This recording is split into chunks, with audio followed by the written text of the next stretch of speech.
Hello there, fans of Supreme Duo channel. Fanboy here, coming at you with another video. Now, as you guys know, I am the GT fanboy extraordinaire. I probably know the most about Dragon Ball GT compared to any other content creator on YouTube, aside from maybe SSJ4 Guy and Broku. And no, I don't think that's an overstatement at all, just facts. Now, this video will be in response to UnrealEntGaming's Everything Wrong with Dragon Ball GT video. Now, this video is 3 years old, but I was asked to do a video response 7 months ago, and I promised I would, so here I am. But for context, at the time of this video, Dragon Ball Super would have just been announced, so this is pre-DBS GT hate. And I'm just going to let this guy get to his points. I cut out any irrelevant things that I felt weren't necessary, or points I felt were more opinionated than fact-based. Basically, I'm going to listen to what he has to say, debunk misinformation, and offer legitimate responses to pure opinions. That being said, here comes his video. But before I get there, I get that he wants to make YouTube money, but bro, come on, 8 ads? I respect the hustle, but it's annoying. My old ass Xbox 360 literally froze because of your ads. And for anyone who wants to roast me, in the comments, my PS4 was damaged and I bought a PS4 Pro in my Spider-Man bundle. Start watching the Comicsgate videos for context. Alright, let's get to it.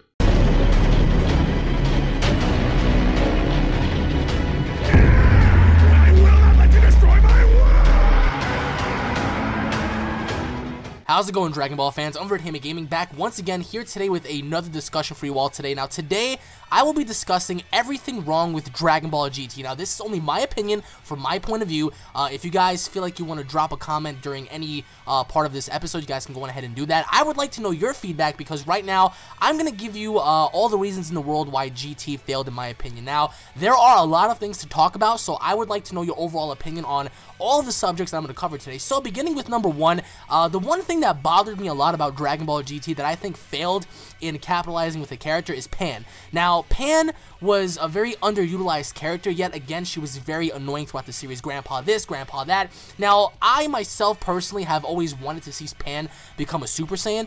Pan not becoming a Super Saiyan has been one of the biggest missed opportunities in Dragon Ball GT. Now, there were so many opportunities to have Pan become a Super Saiyan in my opinion, and even though I understand that the logic here would not make any sense because she did not have the necessary training, even though it didn't make any sense for, you know, Goku Jr. in the future to become a Super Saiyan, Goten to become a Super Saiyan, Gohan to become a Super Saiyan when they were all kids, but Pan never became a Super Saiyan. Why is that? Now, that would have been really awesome to have the first ever female Super Saiyan, essentially, but they never really capitalized on that. Pan could have been such a credible character and a very valuable asset to Dragon Ball GT, but they underutilized her, and that really bothered me because, although that was Goku's greatest strength, was Pan, and every time Pan was in trouble, Goku was always there to protect her. Perfect example, when Baby was, you know, beating the crap out of her, Goku, you know, was enraged by this. I mean, like, Baby threatened to kill her, and Goku was like, I swear to God, if you even touch her, one more attack like that, and I'm gonna make it seem like my previous attack was like nothing. I'm gonna hit you so hard that I'm gonna, like, rip your head off. So Goku was really mad when he was a Super Saiyan 4, because he had so much love for Pan, and, again, Pan was underutilized. I mean, she was in GT for the most part, but she was very annoying. I mean, she didn't really help nor contribute towards any cause. She didn't really contribute towards, you know, just fighting the Shadow Dragon. She never really contributed towards fighting Super Android 17 nor Baby to an extent. So Pan was very and just heavily underutilized because I think she would have been a very awesome Saiyan to have a part of the team and, you know, someone to contribute to battle.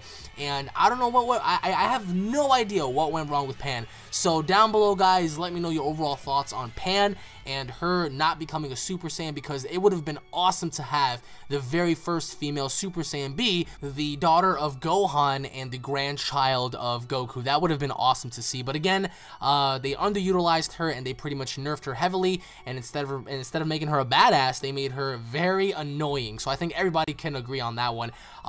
So I could have let this one slide. It's just his opinion. Like, sure, maybe Pan annoyed him. That's fine. That's just his opinion. But then he tried to say that she contributed nothing to the plot or the fights. That's where he fucked up. That's not going to slide while I'm around. So, I have a video coming out soon that will debunk all the pan downplay in the Dragon Ball community. I hope you guys enjoy it. It is in the works, but for now, let's talk about her contributions to Dragon Ball GT. In the Black Star Dragon Ball saga, she was the one who befriended Gil. For reference, Gil is a little robot that's called Giru in the dub. Now, at first that might seem insignificant, but if you pay attention, Gil only turns on Dr. Mew and the other machine mutants because of Pan. Without Pan, Gil would remain loyal and played the Saiyajins right into Mew's hand. In that case, Gil would have come with a plan alongside Trunks. Goku and Trunks would have been knocked out by a Sigma Force, but that's assuming they even got that far without Pan. They could have been killed by Lu without her assistance, as she contributed massively to his defeat. Then there's the Baby Saga, where Goku's connection with Pan is what allowed him to achieve Super Saiyan 4 to begin with. And how about how Pan helped Goku defeat Loi Xinglong? Goku was pressured by her winds, and it was Pan's Kamehameha that halted her spinning, you know. There's more, but I'll save it for later. I decide a character's importance based on how the plot changes if they're removed. And Pan removed from GT isn't GT at all. Not to mention everyone dies. 2, Goku remaining as a kid throughout the series. Alright, listen to me very carefully. What in the blue hell were they thinking about this concept? I mean, alright, fine. I understand keeping him a little kid throughout most of the beginning of the series up until the ending of the Baby Saga, but for the love of God, I mean, did they really just believe that, you know, keeping Goku as a kid would be believable throughout the series? No, it actually took away from Goku's character, in my opinion. Alright, sure, it was really cool to see him as a kid become a Super Saiyan 3, and then having that epic transformation, you know, to when he became a Super Saiyan 4 and stuff, but Goku staying as a child throughout the entire series, it bothered me because, I mean, even towards the end, when he left with the Eternal Dragon Shenron, or Shenlong, however you want to call him, when he left Earth and stuff, he was still a kid, and then, you know, years upon years later, we see him as an adult at the World Martial Arts Tournament when we saw Goku Jr. versus Vegeta Jr., so that really pissed me off because, like, you know, they could have kept Goku as a kid throughout the Baby Saga, and then when he, you know, came about as an adult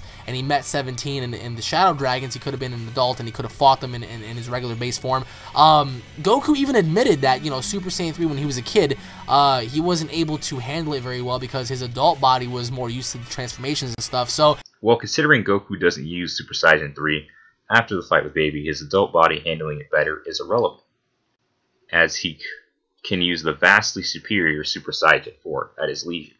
Not to mention his tail eliminated any of the stamina problems. And if you're curious about that, check out our video on Dragon Ball GT transformations. Link in the box. That would have been more fitting to see him fight those characters in his adult form because, you know, his body was able to handle more and stuff like that. So, again, guys, to me, Goku staying as a kid throughout the entire series butchered Dragon Ball GT. It butchered Dragon Ball GT so bad that I felt like it was just very cartoonish. They just degraded Goku's character a lot because he was this immature little punk-ass kid. And GT?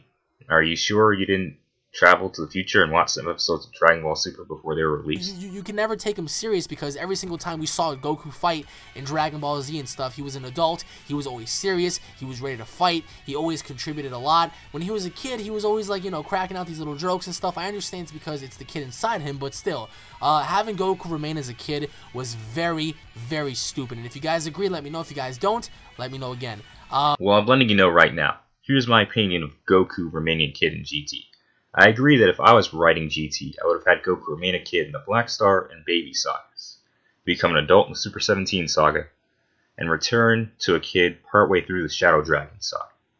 But in context of what actually happened, Goku being a kid is a purely aesthetic choice, and all it did was affect his appearance. Character-wise, he was the same. And as I'll reveal in a future video, this is by far the most serious and developed version of Son Goku outside of his Xeno counterpart. Goku's power was the same aside from stamina drain. He was just as serious before, it was a nice homage to the original Dragon Ball, and it allowed for some nice gags that couldn't have been done if he was an adult. I can get not liking it, but saying that it crippled the series and Goku's effectiveness is just flat out wrong. To an extent. You know, again, my third little point here is referencing Vegeta. Now, Vegeta's appearance and lack of becoming a Super Saiyan 3 was a huge problem. First of all, I don't know why in the world Vegeta even cut his hair to begin with. I think personally, Vegeta looked very sloppy in Dragon Ball GT. Nonetheless, this is again an aesthetic choice. Personally, I think Vegeta looks its best in GT. I prefer the long hair, but the shorter hair grew on me. And if you're curious, he cut his hair so it'd be better for fighting. I assume all that grabbing of his hair Kid Buu did really did a number on his psyche. yes, I mean, there were so many opportunities to where Vegeta could have became a Super Saiyan 3 before becoming a Super Saiyan 4, but they decided to skip that once again, and the one transformation that we've all wanted to see from Vegeta never happened in Dragon Ball GT. Granted, Super Saiyan 3 would have been the perfect level because that would have showcased Vegeta's strength. He's been training over the years, but of course in GT, he wasn't, training as much. He had a daughter and stuff. So now this is wrong yet again. Vegeta did train in GT. In fact, we see in episode 2, when the two thugs who try to kidnap Goku ask Vegeta for a ransom, he's currently training and ignores them. And he gets on Trunks for not training hard. I know Vegeta can be kind of an ass, but is he really a hypocrite? And the perfect file is mentioned that Trunks doesn't train as hard as Goku or Vegeta. And finally, we see him training in the Shadow Dragon Saga. So obviously it's something he does. that kind of took away, and again, his appearance, seeing Vegeta with a freaking mustache, I hated that so much because, again, that's not Vegeta. Blame Toriyama. He's the one who did it as a gag. And he shaved it in the Baby Saga. So, problem solved. Vegeta driving a car with his daughter in there to go take her shopping and stuff, that's not Vegeta. Although, yes, I understand it's character development, it's a different side of Vegeta, but again, it just never made any sense to me that he skipped Super Saiyan 3, his appearance was heavily lacked. I personally never took Vegeta serious because he just gave off that vibe like he wasn't the same Vegeta that we came to know in Dragon Ball Z. And that brings me to my fourth point. Well, that's because, as you mentioned, he isn't the same Vegeta. This is the Vegeta who's at the peak of his character development. The absolute peak. Vegeta who has accepted that he is a member of the planet Earth and is accepting them as his own. He died for Earth in GT. I wonder how you felt about Vegeta's changes in Dragon Ball Super. I'll be sure to look at it after the video is done being recorded, and edit in anything I find worthwhile. But for now, GT Vegeta is best summed up by his line in the Super 17 saga. I am an Earthling with Saiya pride. Which is Vegeta's alternative way to become a Super Saiyan 4. He had to use blood wave transfusions. I mean, that was so stupid for him to use transmitters for him to become a Super Saiyan 4. He cheated to become a Super Saiyan 4. That is something that Vegeta would never do, is allow someone to help him reach his goal. I mean, that even goes back to fusion, you know, like, even when Goku asked to fuse with Vegeta. Yet again, here we go. It's called character development. Vegeta has grown as a person and accepts that he can't do everything himself. Let us once again go over Vegeta's Super Saiyan 4 transformation. I did a whole video on it, link in the box if you want more details. But in short, the Brutes waves were used because Vegeta didn't have a tail. Vegeta didn't have all day to wait for it to get pulled out. They were in a major, dire situation at the time. So he used Brutes waves to force the Uzuru transformation. He achieved Golden Uzuru and Super Saiyan 4 under his own power. And fusing was the greatest sign of his character growth in this series. But go ahead and try to shit on it. He was like, no, you know, a Saiyan has his pride and stuff. Where in the world was Vegeta's pride when he allowed himself to succumb to cheating and allowing himself to skip Super Saiyan 3 and altering Super Saiyan 4 by using blood wave transfusions? I mean, it was just so bad. So Vegeta in Dragon Ball GT was heavily butchered. If you guys agree, let me know. If you guys disagree, let me know, because Vegeta is a character that I can relate to a lot. I'm a professional wrestler in real life, and I have Vegeta's theme song as my theme when I come out. So Vegeta's a very passionate character for me. I'm surprised you consider Vegeta to be your favorite character while completely missing the point of his development. It's also interesting that you're a professional wrestler. Are you fake like the WWE? Or are you like Victory and myself and you wrestle competitively by doing Greco-Roman and freestyle? Not a point against you, I'm just legitimately curious. I'm cutting out the final parts of his point because he rambles, but basically he says that Vegeta didn't have a chance to shine. All he did was take L's, and Vegeta lost his pride. So to quickly debunk that, Vegeta absolutely shat on Super Saiyan Gohan and Goten. He was unharmed by their attacks, and they had to create shadows of ki just to scratch him. And even then, all they did was give him the power up to 100%, and simply doing so, and just his Super Saiyan form, was enough to knock Goten and Trunks out. He is also the only one other than Goku who was capable of fighting Super 17, and the only Shadow Dragon he fought was Yi Xinglong, who also stomped Goku, so I think Vegeta's few losses can be forgiven.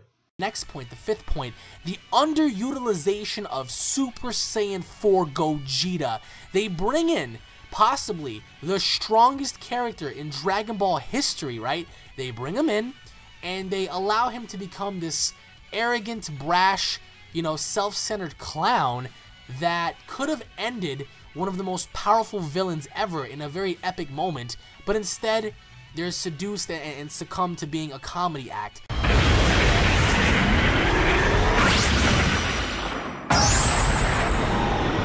Hello there guys, Taff from the Future of Editing here. His talk about Gogeta was dragging on a little long, so I decided to cut it a little short. Oh, and don't worry about this Taff, he's just a little slow, so he can't perceive me quite yet.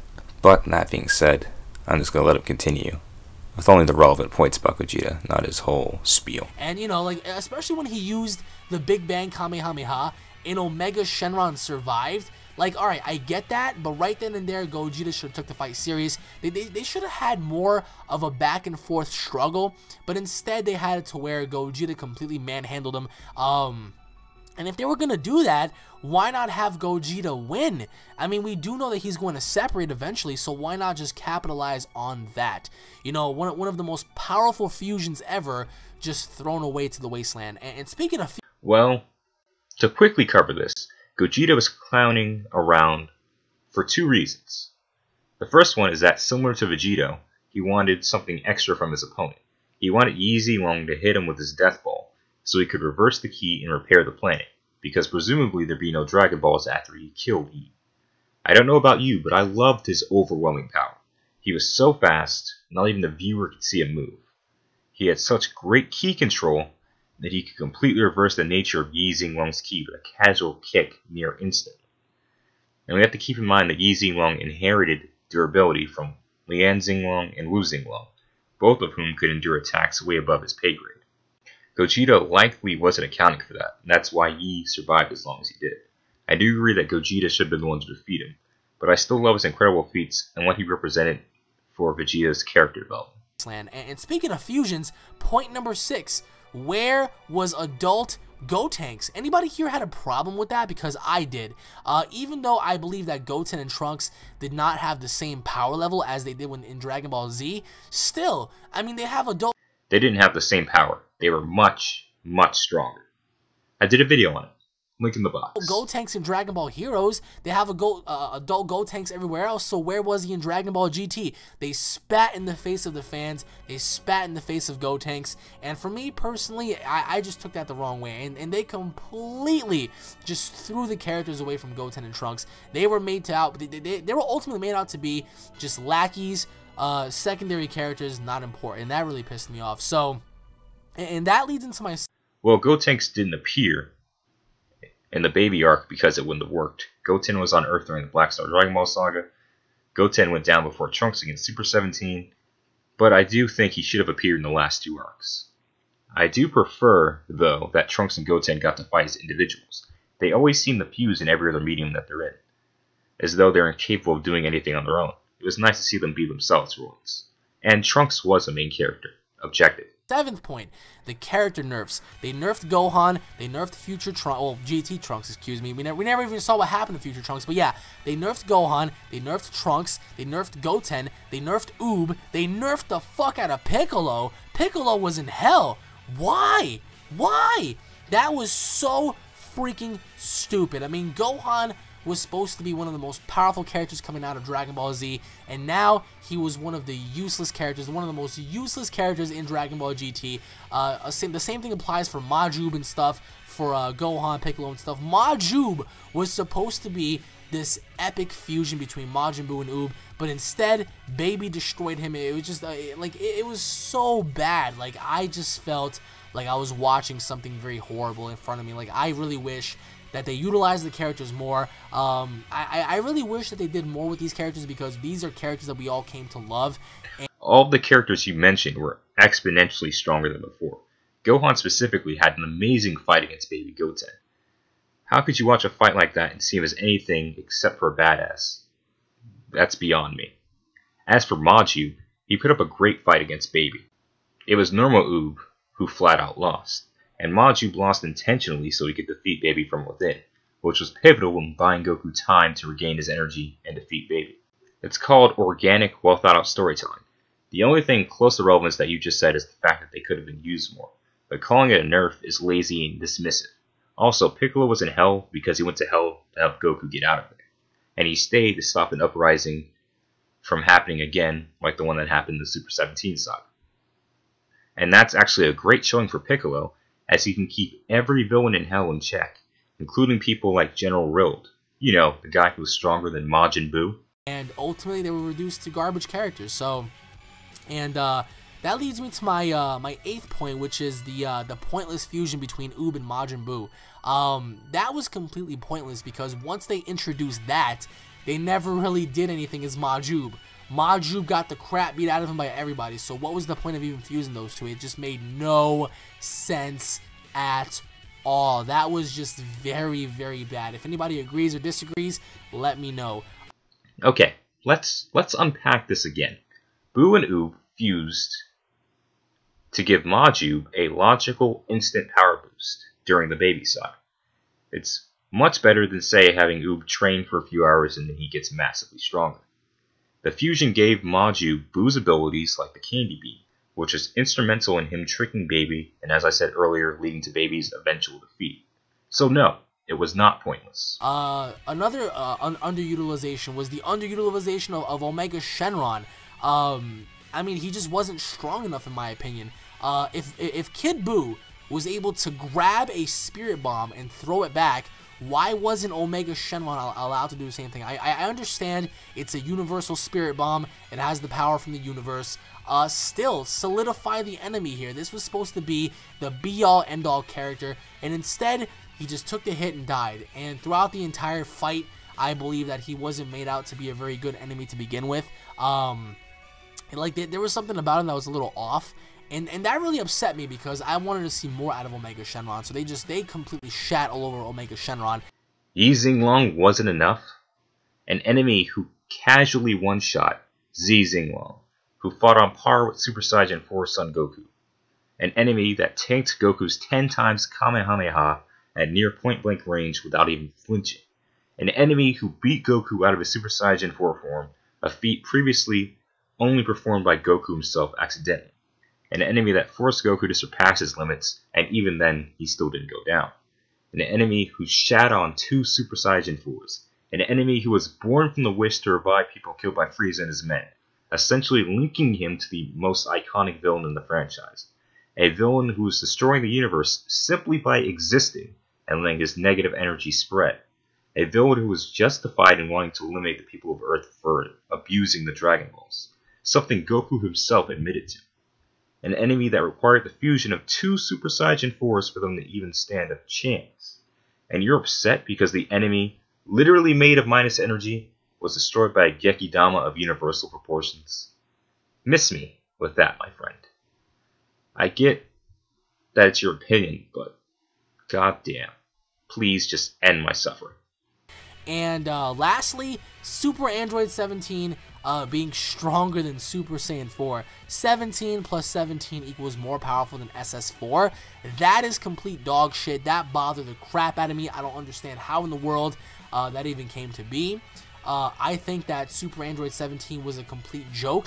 When he fought Goku and stuff, Android 18 got in the way and all that stuff. It was just very bad. He could have been a very malicious and very dangerous character, but instead, they decided to just throw him away as well. I mean, he wasn't dangerous. He wasn't posing a threat at all. All he did was absorb attacks, and that was the end of everything they did. So, I mean, personally for me, I would have done more with Super Android 17, but instead, they decided to crap all over him, so that really pissed me off too. But let me know what you guys think down below, guys, on all the points I made. If you guys agree, let me know. If you guys disagree, let me know. Damn right, I disagree. You guys may not know this, but Super 17 is my favorite incarnation of number 17, ever. And he's in my top 5 favorite villains. In fact, for me, he's number 3. And I did a whole video called The Truth About Super 17. It's in the box if you're interested.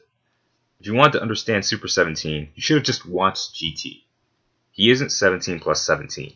He's Hellfighter 17 plus Amped 17, and even then he only stopped SSJ Goku and Vegeta. He was only Super Saiyan 4 tier when he absorbed Goku's Tensatsu Kamehameha. And not dangerous. My guy. Super 17 had infinite energy from number 17, the ability to absorb ki and grow stronger that way. He could feel the change in air currents and react to instant transmission. He was incredibly dangerous, and they only won thanks to normal 17's help. Again, please check out my video, The Truth About Super 17, for more details. Everyone is terribly misinformed about his character and his power level. Now I'm going to let Billy Madison finish this for me. What you just said is one of the most insanely idiotic things I have ever heard. At no point in your rambling, incoherent response were you even close to anything that could be considered a rational thought. Everyone in this room is now dumber for having listened to it. I award you no points, and may God have mercy on your soul. Thank you, Billy. Now, to summarize what we just witnessed today, this is what we call GT misinformation, which causes me, a GT fanboy, to debunk it. I had never seen this video in its entirety until today, when I recorded this, and I was really hoping he'd have more subjective arguments, like something about the narrative. But he barely strayed from the typical parroted talking points with no basis in logical reasoning, beyond simply missing the point of several key details. But I don't blame him. A lot of people are misinformed, and that's why I'm here, to educate them. GT has legitimate problems, ones I'm happy to discuss. There are things wrong with Dragon Ball GT, but this simply isn't it. Now, I'd like to thank everyone for watching this video, especially if you're not a fan of Dragon Ball GT like me.